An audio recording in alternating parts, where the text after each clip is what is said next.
రాష్ట్రంలో హింసాత్మక ఘటనలకు చంద్రబాబే కారణమని అన్నారు. ఇక మంత్రి మేరుగు నాగార్జున పేదలు వైసీపీకి ఓటు వేశారనే అక్కసుతోనే టీడీపీ దాడులకు తెగబడుతోందని ఆరోపించారు.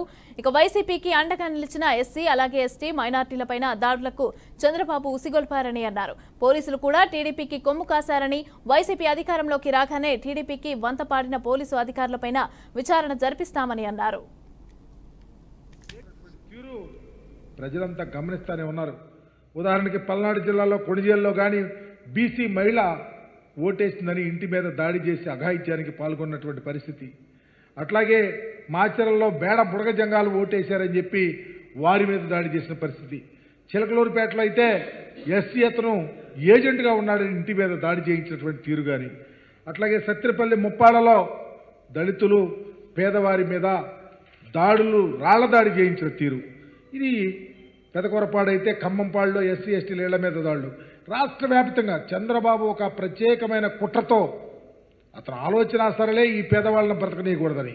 ఎప్పుడు ఈ పేదవారు జగన్మోహన్ రెడ్డి గారి వెంట నడిచారో, జగన్మోహన్ రెడ్డి గారికి కొమ్ము కాశారో, అతనికి ఎక్కడ లేని ఉక్రోషం వచ్చి ఈరోజు దాడులు చేయిస్తూ ఉన్నాడు.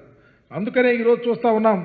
మేము కూడా చాలా ప్రాంతాల్లో సమస్యాత్మకమైనటువంటి బూతులు ఉన్నాయి, అక్కడ పోలీసు బలగాలను పెట్టమని చెప్పి కూడా రికమెండేషన్స్ ఇచ్చాం.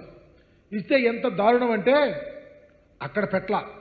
అక్కడ పెట్టకుండా మాకు ఎడ్జినటువంటి మాకు బాగున్నటువంటి ప్రాంతాల్లో మిలిటరీ దళాలని పోలీసుల్ని పెట్టి ఎన్నికలు నడిపినటువంటి యంత్రాంగం, పోలీసు యంత్రాంగం కానీ లేకపోతే ఎలక్షన్ కమిషన్కి మేము ఎన్నిసార్లు కంప్లైంట్ ఇచ్చామో వాళ్ళు నిమ్మకు నిండెత్తినట్టుండి ఎక్కడ ఏమీ పట్టించుకోలే.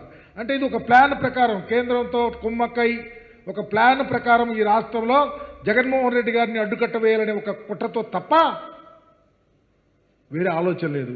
చాలామంది పోలీసు అధికారులు పచ్చ చొక్కాలు వేసుకున్నారు. నేను ఒకటే చెప్తా ఉన్నా, ఏ పోలీసు అధికారైనా ఎవరైనా ఈ రాష్ట్రంలో మేము మరలా అధికారంలోకి రాకపోతా ఉన్నాం, ఖచ్చితంగా ఎంక్వైరీ చేయిస్తాం. మీరేదో మా నాయకుడిని మమ్మల్ని ఓడించాలని చూస్తే ఆంధ్రప్రదేశ్లో ప్రజల న్యాయ నిర్ణేతలుగా ఉన్నారు. జగన్మోహన్ రెడ్డి గారిని అంచెలంచెల విశ్వాసంతో జగనన్న గెలిపిస్తాకు సిద్ధంగా ఉన్నారు. అందుకని ఎక్కడ మాకు ఈరోజు కేంద్రంలో ఒక పోలీస్ అబ్జర్వర్ని వేశారు. మరి ఆయన ఏమైపోయాడో తెలియదు, ఎవరు ఇన్ఫ్లుయెన్స్ పొందాడో తెలియదు. పోలీసుల్ని చక్కగా ప్లాన్ ప్రకారం సిస్టమేటిక్గా తెలుగుదేశం పార్టీకి చంద్రబాబుకి అడుగులు ముడుగులు తెర తప్ప వైఎస్ఆర్ కాంగ్రెస్ పార్టీ శ్రేణుల్ని నిలవరించాలని ఆలోచన తప్ప ఎన్నికల విధులు కరెక్ట్గా చేయించాల. ఇప్పటికీ చూస్తూ ఉన్నాం.